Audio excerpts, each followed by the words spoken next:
ఓం శ్రీ మాత్రే నమః.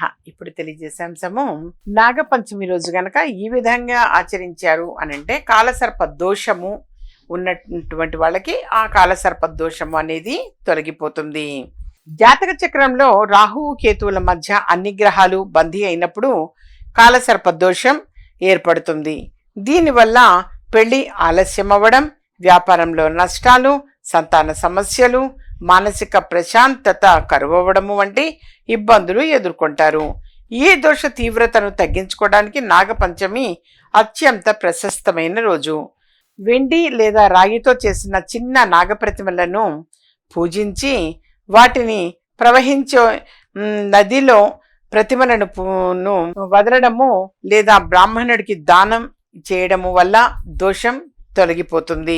శివాలయానికి వెళ్ళి శివలింగానికి పాలు నీటితో రుద్రాభిషేకం చేయడం వల్ల రాహుకేతువుల ప్రతికూల ప్రభావాలు నశిస్తాయి. రోజు లేదా ఈ రోజున విశేషంగా ఓం నమ శివాయ మంత్రాన్ని గాని రాహుకేతు మంత్రాలను గాని 108 సార్లు జపించాలి. పక్షులకు ధాన్యాలు వేయడం, ఆవులకు గ్రాస్యం తినిపించడం వల్ల పూర్వజన్మ కర్మల రుణాలు తొలగిపోతాయి అని నమ్ముతారు. ఈ విధంగా నాగపంచమి రోజున మరి ఎవరి శక్తి కొద్దీ వాళ్ళు నాగశిల అని కూడా ఉంటూ ఉంటాయి. నాగ ప్రతిష్ఠ చేసినటువంటి వాటికి అభిషేకం చేయటం కావచ్చు, లేదా పుట్టలో పాలు పోయటము విషయంగా కావచ్చు.